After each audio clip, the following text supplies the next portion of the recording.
Bem-vindos de volta ao canal de simulação militar, onde os cenários de guerra hipotéticos mais ferozes e realistas são recriados. Hoje susteremos a respiração para testemunhar um confronto titânico vital para o destino de toda a Europa.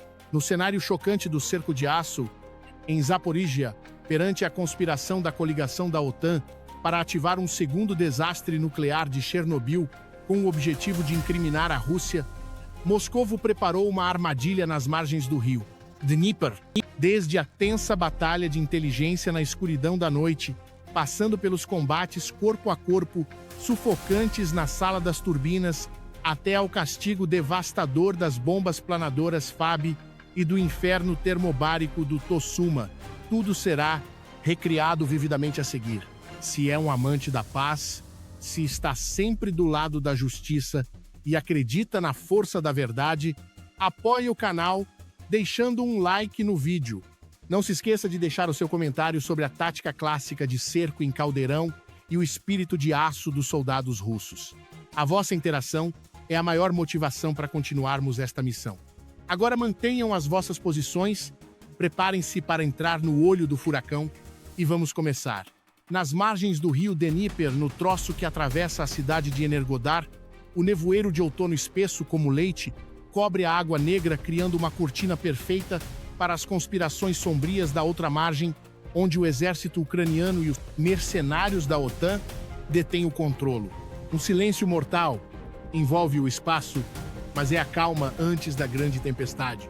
No centro de comando de defesa da central nuclear de Zaporíjia, os ecrãs de radar do sistema de reconhecimento de contrabateria Zoom-M mostram subitamente uma série de pontos luminosos anormais a moverem-se rente à água.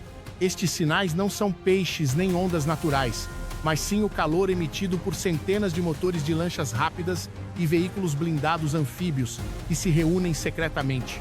Os oficiais de reconhecimento russos fixam os olhos nos ecrãs dos sensores térmicos. Percebem que estes pontos de calor estão a formar uma formação de ataque em ponta de lança dirigida diretamente para o porto da central. Simultaneamente, na estação de guerra eletrônica Borisoglebsk 2, os especialistas em criptografia russos interceptaram conversas de alta frequência codificadas transmitidas do posto de comando avançado da OTAN. Após a descodificação, o conteúdo arrepiante é revelado ativar a Operação Chernobyl 2, cujo objetivo é tomar o controle do reator ou destruir a cúpula de proteção para criar uma zona de exclusão radioativa. Todos os dados são enviados com urgência para Moscovo. Na sala de guerra do Kremlin, a ordem é dada imediatamente concisa e firme: não é permitido recuar nem um metro. Defender a central até a morte a qualquer custo. Isto não é apenas território russo, é a segurança de todo o continente. Abram a porta da jaula, deixem a fera entrar e tranquem-na bem. Ao receber a ordem suprema, o coronel-comandante das forças da Guarda Nacional Rosgvardia, que defende a central, acena com a cabeça, sinalizando a todos os soldados para passarem ao estado de combate nível 1. Mas ordena que não abram fogo prematuramente para que o inimigo pense que ainda mantém o fator surpresa. Os sistemas de defesa aérea S-400 e Pantsir-SM recebem ordem para desligar os radares ativos e passar para o modo passivo, evitando a detecção pelos mísseis anti-radiação HARM do inimigo. As unidades de atiradores especiais Spetsnaz movem-se silenciosamente para posições de emboscada nos telhados dos edifícios dos reatores e nas torres de arrefecimento. Camuflam-se meticulosamente, fundindo-se com o betão armado. Sob as trincheiras de comunicação, os sapadores russos instalaram secretamente milhares de minas direcionais MON 50 e minas antitanque inteligentes ETKMUM-R, criando um anel da morte à espera dos convidados indesejados. No rio, as lanchas rápidas da OTAN começam a desligar os motores, deixando-se levar pela corrente para se aproximarem da margem. O seu plano é um ataque relâmpago para capturar a sala das turbinas e a sala de controlo central, antes que os russos possam reagir. Trazem consigo as armas mais modernas do Ocidente e malas contendo explosivos sujos, com a intenção malévola de transformar este local numa terra morta. mas não sabem que cada movimento seu está a ser vigiado de perto por dezenas de olhos eletrônicos dos UAV holandês Litro-A no alto. A rede já está estendida. A pinça de aço abriu-se apenas à espera que os ratos entrem na armadilha para se fechar. Uma longa noite sangrenta está prestes a começar nas margens do rio Dnieper, onde a fronteira entre a vida e o desastre nuclear é tão frágil quanto um fio. O céu noturno na margem norte do rio Dnieper é subitamente rasgado por uma série de colunas de fogo verticais e ofuscantes, como espadas de luz a cortar a escuridão silenciosa. O exército ucraniano, sob a direção de conselheiros militares da OTAN, iniciou um ataque de artilharia de limpeza em grande escala, sem precedentes, para paralisar as defesas russas e criar cobertura para o desembarque. O rugido característico dos motores de foguete de combustível sólido ecoa por toda a zona ribeirinha. Das florestas densas na outra margem, dezenas de lançadores móveis de foguetes HIMARS disparam em uníssono. Os projéteis GMLRS guiados por satélite sobem aos céus, desenhando curvas mortais em direção aos reatores e ao armazém de resíduos nucleares. O seu objetivo é criar o caos e fugas radioativas localizadas para forçar a retirada russa. Mas a ameaça realmente perigosa aproxima-se silenciosamente a altitude extremamente baixa rente às ondas do rio Dnieper. São os mísseis de cruzeiro furtivos Storm Shadow, lançados de aviões de ataque Su-24, modernizados escondidos nas profundezas do interior da Ucrânia. Estes assassinos invisíveis estão programados para voar em zigue-zague conforme o terreno para evitar o radar, transportando ogivas de penetração dupla capazes de perfurar a cúpula de betão armado de 2 metros do reator. Os comandantes da OTAN acreditam que com a tática de ataque de saturação, combinando a quantidade avassaladora dos HIMARS e a tecnologia furtiva dos Storm Shadow, conseguirão perfurar a rede de fogo antiaéreo russo em Zaporizhia. As sirenes de ataque aéreo uivam incessantemente em Energodar, quebrando o silêncio sufocante. Mas os soldados da defesa aérea russa não vacilam, pois esperavam este momento há muito tempo. Sentados diante dos ecrãs de controlo nos veículos de comando, os seus olhos estão colados aos pontos vermelhos densos no mapa digital. Sabem que atrás deles não está apenas uma central elétrica, mas a vida de milhões de europeus. Assim que os primeiros projéteis HIMARS iniciam a fase de descida para o alvo, o sistema de defesa aérea russo levanta imediatamente o silêncio de rádio. O radar de alerta antecipado 91 MSEE do complexo S-400 Triumph desperta varrendo o céu com potência máxima, bloqueando centenas de alvos simultaneamente. A ordem de fogo é dada automaticamente pelo sistema de gestão de campo de batalha inteligente Poliana D4 Moon. Os veículos de combate Pantsir SM e Torm 2, apelidados de Guardiões do Inferno, iniciam a sua performance espetacular. Os canhões de tiro rápido de 30 mm de cano duplo do Pantsir SM cospem correntes de munições traçadoras vermelhas, criando uma rede de fogo densa sobre o céu da central.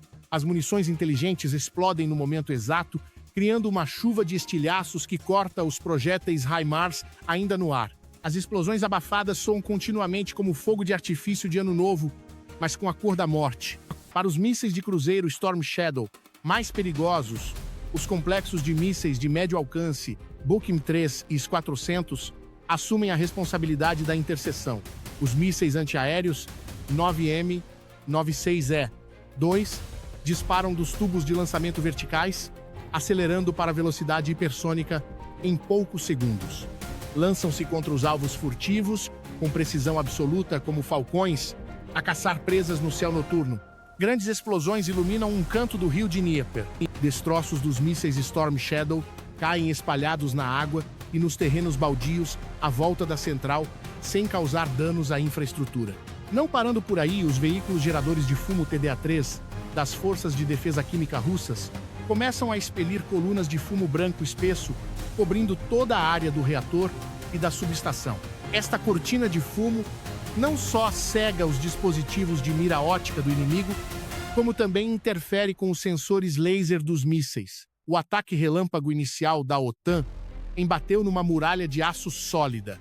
A cúpula de ferro russa em Zaporizhia permanece firme e imponente, protegendo o coração nuclear em total segurança contra a chuva de bombas. Falhando na destruição do sistema de defesa à distância, o inimigo é forçado a passar para o plano B mais sangrento, o desembarque anfíbio. Após o fracasso da artilharia de limpeza da OTAN, o espaço sobre o rio Dnieper torna-se subitamente sufocante e assustador. A cortina de fumo espessa criada pelos russos começa a dissipar-se. Sob os ventos gelados vindos do norte, revela-se uma cena terrível que faria qualquer pessoa fraca de espírito tremer. Na Água Negra, com quilômetros de largura, centenas de lanchas rápidas blindadas ligeiras CB-90 e botes de borracha armados Zodiac avançam como um formigueiro gigante, rasgando a água em espuma branca. Atrás deles, vêm os veículos blindados anfíbios, BTR-4E e Maquento, e 13 mais lentos, mais persistentes e perigosos, como hipopótamos de ferro. Esta é a tática da frota Mosquito, que os conselheiros militares ocidentais calcularam meticulosamente, usando a quantidade avassaladora e a alta velocidade de pequenos veículos para sobrecarregar o sistema de fogo defensivo russo, aceitando grandes sacrifícios para colocar forças especiais em terra e tomar uma testa de ponte. O rugido dos motores das lanchas mistura-se com o som das ondas a bater nos cascos, criando um som caótico e selvagem que sinaliza a hora da morte. Nas fortificações sólidas ao longo da margem, os soldados da Guarda Nacional Rosgvardia e fuzileiros navais russos permanecem imóveis nas suas trincheiras individuais. Dedos nos gatilhos, olhos fixos, nas sombras que crescem através das miras. Noturnas. Tem ordens para não disparar cedo, mas esperar que o inimigo entre na zona de morte onde não há recuo nem esconderijo. Quando a primeira lancha inimiga toca o banco de areia a 200 metros da margem, um feixe de sinalizadores vermelhos sobe ao céu, rasgando a noite. É o sinal da destruição. Imediatamente a superfície do rio Dnieper explode no sentido literal da palavra.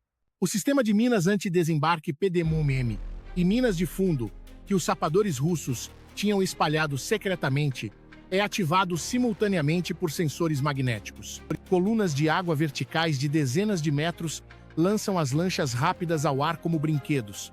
Destroços dos cascos e corpos de mercenários voam por todo o lado, tingindo de vermelho um trecho do rio. E não para por aí. Quando os veículos blindados anfíbios do inimigo tentam atravessar a água turbulenta para chegar à margem, deparam-se com a rede de fogo dos complexos de mísseis antitanque Hornet-M, camuflados habilmente no arbustos da margem. Mísseis guiados por laser rasgam o vento à velocidade supersônica, embatendo frontalmente na blindagem frontal dos BTR-4. Um estrondo ensurdecedor rompe os tímpanos. Blocos de aço de dezenas de toneladas ardem violentamente no meio do rio, transformando-se em tochas flutuantes. As chamas dos veículos destruídos iluminam os rostos em pânico dos soldados da OTAN que tentam nadar para a margem na água gelada. Mas o pesadelo deles estava apenas a começar. Apesar de sofrerem pesadas baixas ainda na água, com a superioridade numérica e a imprudência daqueles infectados por ideologias extremistas, as ondas humanas do inimigo continuam a inundar a margem, ignorando a morte. Os comandantes da OTAN do outro lado do rio empurram as tropas freneticamente com a intenção de usar carne para esmagar as trincheiras russas. Quando os primeiros soldados põem o pé na lama pegajosa no sopé da central, deparam-se com uma parede de fogo impenetrável vinda dos bunkers de betão armado. As metralhadoras pesadas de 12 e 7 mm e as metralhadoras de uso geral PKP Pecheneg dos soldados russos começam a cuspir fogo incessantemente. O som dos tiros ecoa como uma máquina de costura gigante, varrendo filas inteiras de soldados inimigos que rastejam pela areia. As balas de grosso calibre rasgam os sacos de areia e perfuram os coletes à prova de bala padrão da OTAN, fazendo o inimigo cair como espigas ceifadas. Especialmente eficazes para travar esta onda humana são os lançadores de granadas automáticos AGS-30. Granadas de 30 mm são disparadas em rajada, criando uma chuva de estilhaços sobre a formação inimiga.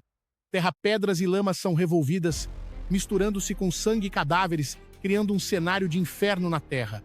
Os veículos de combate de infantaria BMP-3 russos, escondidos atrás de montículos de terra altos, também se juntam à festa de fogo. O canhão de 100 mm 2A70 dispara munições de fragmentação, destruindo os blindados Maquento e 13, que que acabaram de subir a margem, enquanto o canhão automático de 30mm 2A72 varre a infantaria inimiga, que tenta reagrupar-se. A coordenação harmoniosa entre o fogo direto e o fogo curvo dos russos transformou a zona de desembarque num gigantesco triturador de carne. No entanto, o inimigo também resiste ferozmente. Usam armas antitanque Matador e Javelin, disparando incessantemente contra seteiras e posições de tiro russas. Alguns troços de trincheira avançada são atingidos e colapsam soterrando os defensores. Gritos, ordens e explosões misturam-se numa sinfonia caótica de guerra. O combate corpo a corpo eclodiu em alguns pontos quando as forças especiais ocidentais conseguiram romper a primeira linha de trincheiras. Os soldados russos não vacilaram. Sacaram das pás de sapador e facas de combate, lançando-se ao combate próximo com o inimigo. O espírito de aço dos defensores da central nuclear manifesta-se mais claramente nestes momentos de vida ou morte. Lutam por cada metro de trincheira, cada buraco na terra, decididos a não deixar que as botas dos invasores avancem para a zona do reator. O sangue dos soldados russos mistura-se com a terra-mãe para manter firme o escudo de aço.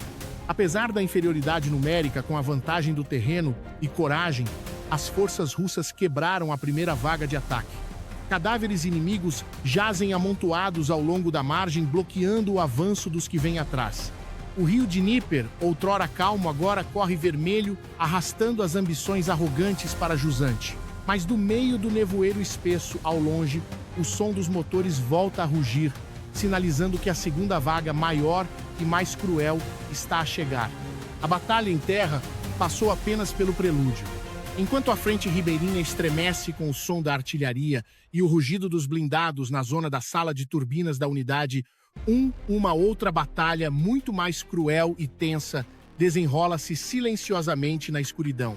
Aproveitando o caos exterior, um grupo das forças especiais mais elite do Ocidente, composto por membros da Delta Force americana e SAS, infiltrou-se secretamente através dos esgotos de arrefecimento, transportam malas pretas contendo explosivos sujos radioativos de Césio-137, com o objetivo de detonar junto à turbina de vapor para espalhar poeira radioativa por todo o continente. O espaço dentro da sala de turbinas é vasto, como uma catedral industrial com máquinas gigantescas de dezenas de metros de comprimento. Tubagens de vapor escaldante e sistemas de válvulas emaranhados formam um labirinto de aço frio.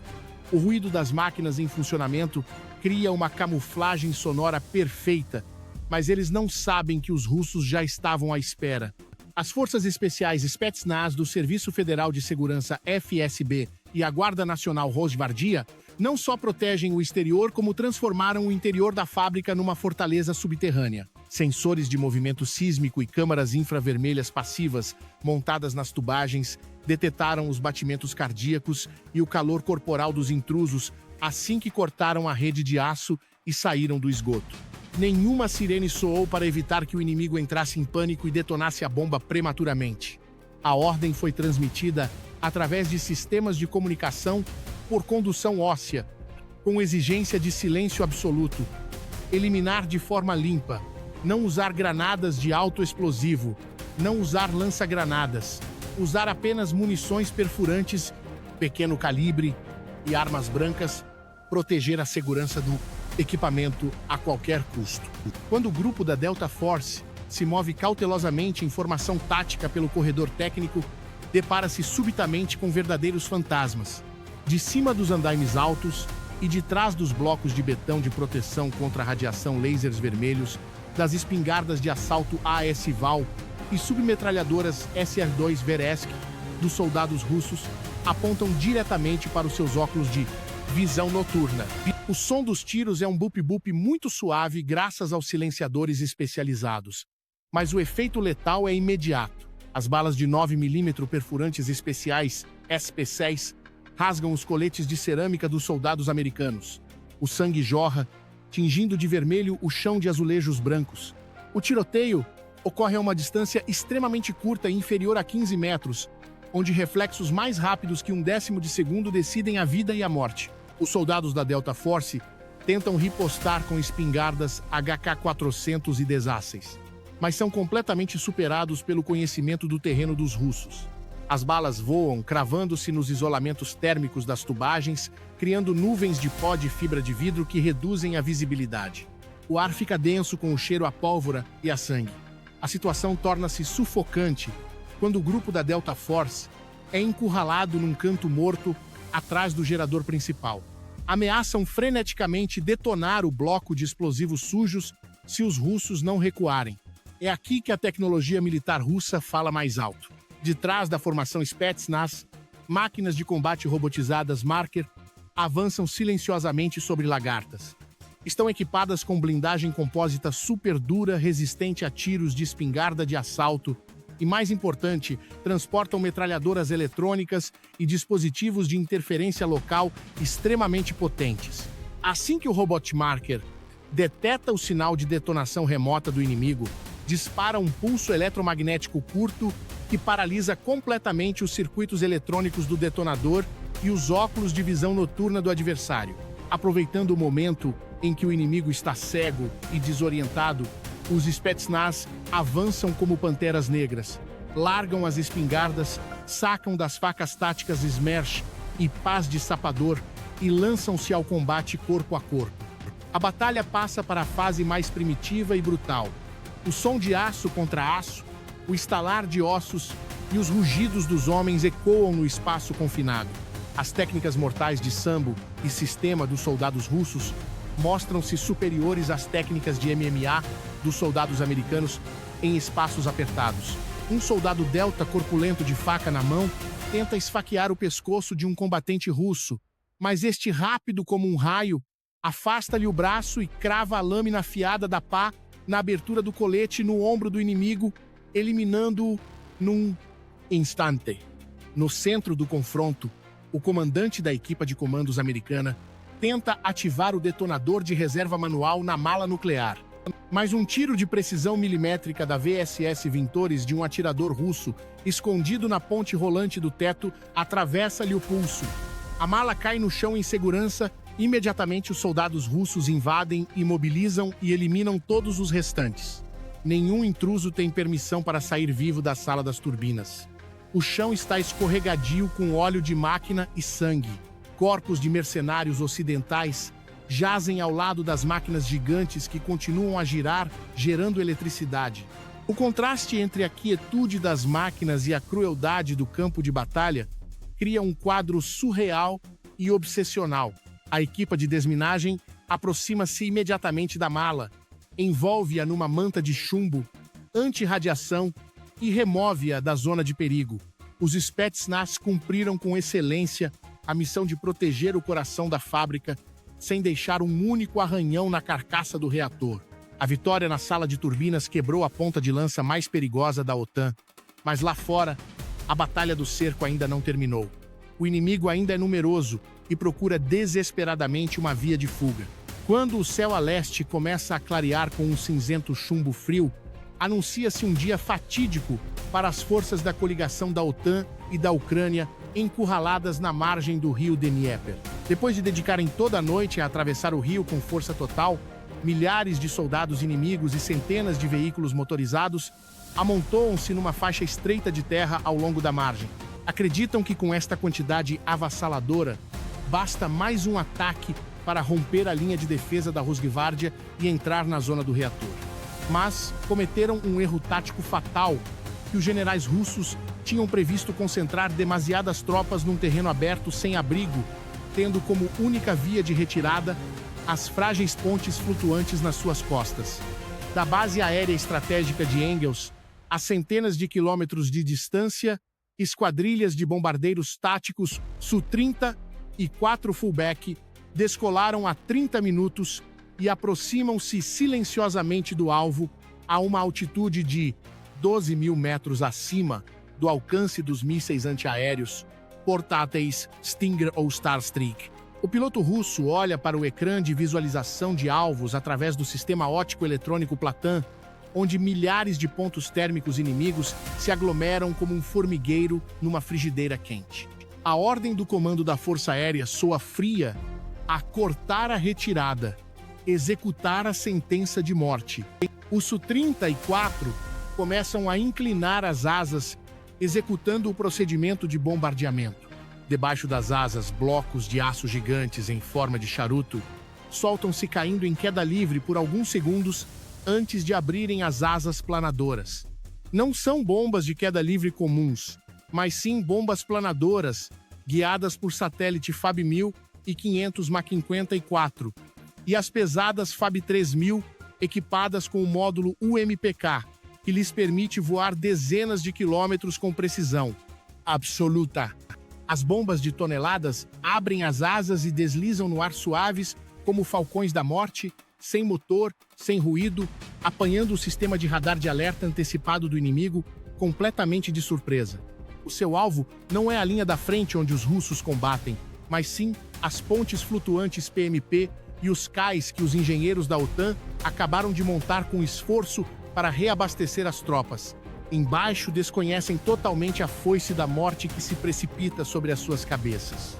Continuam ocupados a disparar contra a fábrica, esquecendo que o único caminho de vida nas suas costas está prestes a ser apagado. As bombas planadoras atravessam as nuvens de chumbo, transportando o poder destrutivo de 1,5 toneladas de autoexplosivo TNT e mergulham diretamente nos vãos das pontes flutuantes, onde tanques, Leopard 2 azeis e veículos de combate Bradley se seguem uns aos outros para atravessar o rio. Explosões horríveis estremecem o leito do rio Dnieper como se a terra se estivesse a partir em dois. Colunas de água misturadas com fogo-lama e destroços das pontes erguem-se centenas de metros no céu, criando paredes de água gigantescas. O poder destrutivo das bombas FAB 1500 e FAB 3000 é demasiado terrível, ultrapassando a imaginação dos comandantes da OTAN. Cada bomba contém explosivos suficientes para varrer qualquer estrutura de betão ou aço num raio de 500 metros. A onda de choque da explosão propaga-se na água a velocidade supersônica, despedaçando as pontes flutuantes PMP em fragmentos que ficam a flutuar. Os tanques Leopard 2 de 60 toneladas e os veículos Marder, que se moviam na ponte, são atirados ao rio como folhas secas, afundando-se na água gelada juntamente com as tripulações. As barcas autopropulsadas, carregadas de munições, são esmagadas pela onda de choque, causando explosões em cadeia que iluminam um trecho do rio, criando um cenário de horror como o inferno na Terra. Em menos de 5 minutos, toda a linha logística e rota de fuga da força de ataque foi cortada. Milhares de soldados da OTAN e da Ucrânia na margem percebem subitamente que estão completamente isolados no meio do cerco. O pânico começa a espalhar-se como uma praga nas fileiras inimigas quando se viram e veem apenas o rio revolto cheio de cadáveres e destroços metálicos. Não há caminho de volta, não há reabastecimento. À frente está o fogo da Guarda Nacional Russa, a contra-atacar ferozmente atrás está o Rio da Morte e por cima a Força Aérea Russa domina os céus, continuando a despejar bombas inteligentes, destruindo os restantes veículos anfíbios. O caldeirão formou-se exatamente como os generais russos planearam. O inimigo agora é como peixe na tábua, encurralado num espaço estreito, junto à água sem fortificações, preso entre duas pinças de aço. Gritos desesperados ecoam nas frequências de rádio, pedindo apoio aéreo. Mas a resposta é apenas o ruído da interferência eletrônica do sistema Krasuka-4 e o silêncio assustador do comando da OTAN, que já os abandonou. O martelo do Deus do Trovão caiu, pregando a tampa do caixão, enterrando as ambições arrogantes do inimigo. Agora já não é um ataque, mas sim o massacre dos invasores que aguardam a morte vinda do céu ou dos canos das armas dos soldados russos que apertam o cerco. Quando o sol ainda não tinha despontado totalmente, um outro tipo de sol muito mais cruel e mortal estava prestes a acender-se na terra, nas margens do rio Dnieper. Na zona do banco de areia, a sul da fábrica, onde milhares de soldados da OTAN e da Ucrânia, juntamente com centenas de veículos motorizados, estão encurralados após a destruição das pontes flutuantes. A sua situação é trágica, presos entre o rio gelado atrás e a muralha de fogo sólida da Guarda Nacional Russa à frente. Sem recuo, sem abrigo e sem apoio aéreo. Amontoam-se em grandes grupos, escondendo-se atrás das carcaças de tanques Leopard e blindados Bradley, já queimados, esperando um milagre ou alguma clemência, mas Moscovo deu uma ordem clara: não há clemência para quem ousa atacar instalações nucleares, ameaçando a existência da humanidade. A ordem de destruição total da força inimiga no caldeirão foi emitida pelo Comando Avançado. De trás das árvores densas da floresta que rodeia a fábrica, os verdadeiros monstros do exército russo começam a aparecer. São os sistemas de lança-foguetes termobáricos pesados Tosunoa Son Sepiok e a versão mais recente TOS-2 Tosochka. O som das lagartas dos 72 e dos chassis dos caminhões Ural faz tremer o chão enquanto avançam para posições de tiro cuidadosamente reconhecidas. As caixas de lançamento retangulares gigantes, contendo 24 tubos de 220 mm, elevam-se lentamente, apontando diretamente para a área onde o inimigo está agrupado. Vistos de longe, parecem túmulos móveis transportando sentenças de morte. Quando os soldados da OTAN veem a silhueta característica do Tosuma pelos binóculos, o terror absoluto surge nos seus olhos, porque qualquer soldado profissional sabe que isto não é artilharia comum. É uma arma termobárica, a arma não nuclear, com o poder destrutivo mais terrível do planeta, apelidada de Sol Escaldante. UAVs de reconhecimento voam por cima, fornecendo coordenadas com precisão de metros, garantindo que a zona de impacto fica contida no banco de areia, longe dos reatores nucleares, para garantir a segurança absoluta da fábrica. Os artilheiros russos dentro dos veículos inserem calmamente os dados de tiro no computador balístico. Todos os parâmetros de vento, temperatura e umidade são calculados meticulosamente. O dedo do comandante pousa no botão de disparo vermelho. O silêncio envolve o espaço por uns breves segundos antes de o inferno abrir as portas. Vum, vum, vum! Os sons característicos de lançamento ecoam. Continuamente o chão treme. Os foguetes termobáricos de 220 mm deixam a plataforma arrastando longas caudas de fogo que rasgam o vento, criando curvas parabólicas mortais no céu cinzento. O seu objetivo é transformar a zona de concentração inimiga num forno gigante onde nenhum ser vivo pode existir. Quando os primeiros projéteis tocam no solo, não explodem imediatamente como a artilharia comum, mas ativam um mecanismo de explosão em duas fases brutal. A fase 1, a cápsula separa-se, libertando uma nuvem de aerossol de combustível altamente inflamável, cobrindo toda a área do alvo. Este líquido vaporizado infiltra-se em todos os cantos, entra nas trincheiras, passa pelas fendas dos blindados e invade os pulmões dos soldados em pânico. Num instante, todo o vasto banco de areia é coberto por um nevoeiro mortal com forte cheiro a químicos. Depois, a fase 2, ativa-se uma faísca, é gerada detonando a nuvem de aerossol. Uma explosão surda ecoa com um poder destrutivo terrível abalando o rio Dnieper. A nuvem de combustível arde violentamente, criando uma bola de fogo gigante com temperaturas extremas, derretendo tudo na área de impacto. Imediatamente, os tanques Leopard ficam em brasa, a blindagem deforma-se, os sistemas internos derretem. A pressão extrema arremessa os blocos de aço pesados. Os soldados não têm tempo de perceber o que acontece. A pressão e o calor paralisam tudo. O oxigênio na área é consumido rapidamente, criando uma diferença de pressão grave, fazendo com que mesmo os sobreviventes não consigam manter a vida. Não há abrigo seguro contra armas termobáricas, seja atrás de betão ou dentro de blindados.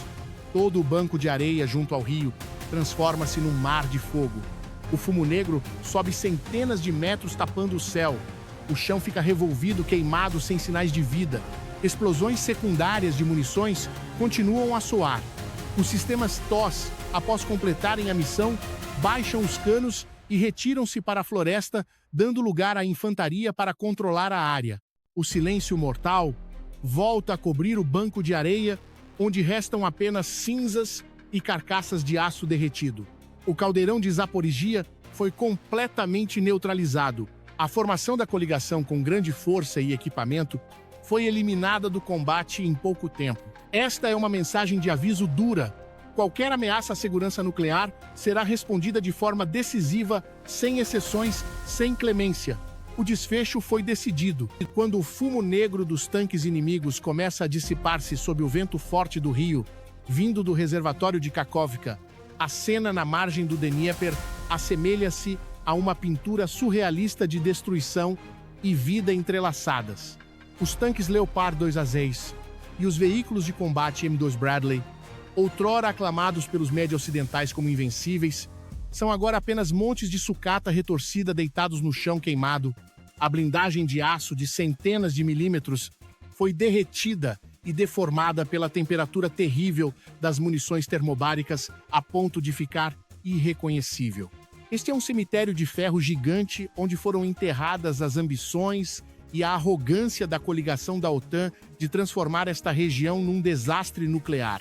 Em contraste total com a desolação na margem do rio atrás dos soldados russos, os blocos dos reatores nucleares permanecem imponentes e majestosos. As paredes de betão branco não têm uma única mancha de pó ou estilhaço, tudo graças à proteção absoluta do sistema de defesa aérea e ao sacrifício altruísta das forças terrestres. As unidades de defesa química RKBZ, nos seus fatos de proteção amarelos característicos e veículos de reconhecimento RK mesais, começam a mover-se pelo campo de batalha para medir os níveis de radiação. Os bips regulares dos contadores Geiger soam sinalizando índices de segurança absoluta. O nível de radiação de fundo permanece normal, como se nunca tivesse havido combate. Os soldados da Guarda Nacional Rosgvardia e das Forças Especiais Spetsnaz, após uma noite de combate sem descanso, sentam-se agora encostados aos sacos de areia e paredes. Os seus rostos estão sujos de fumo e poeira, mas os olhos brilham com um orgulho intenso. Passam garrafas de água e cigarros uns aos outros, aproveitando o silêncio precioso após a tempestade de fogo. Mantiveram a promessa feita à pátria defender até a morte e vencer sem deixar escapar uma única partícula radioativa para o ar. Entretanto, em Moscovo, o porta-voz do Kremlin organiza uma conferência de imprensa de emergência que choca o mundo perante milhares de lentes de repórteres internacionais. A Rússia divulga as imagens mais realistas do ataque suicida da OTAN. A prova apresentada é a mala contendo explosivos sujos de Césio-137 e os corpos dos soldados das Forças Especiais Ocidentais com insígnias da Delta Force e SAS encontrados na zona da sala de turbinas. O mundo fica atônito ao perceber a verdadeira face daqueles que pregam a paz e os direitos humanos. Foi a própria OTAN, e não outro, que conspirou para realizar um ato de terrorismo nuclear sem precedentes para incriminar a Rússia. As capitais ocidentais mergulham num silêncio pesado e confuso. Nenhuma desculpa é apresentada quando a verdade é tão clara.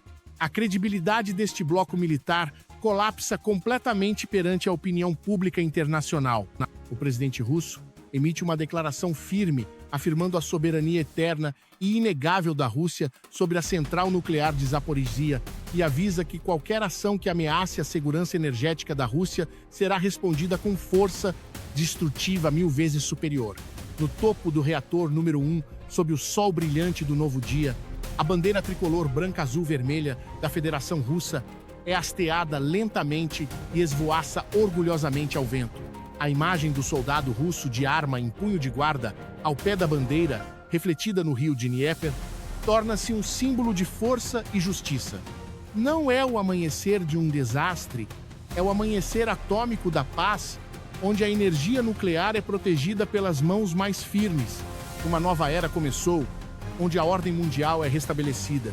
E a Rússia é quem detém a chave da segurança e prosperidade de todo o continente. O vídeo termina aqui.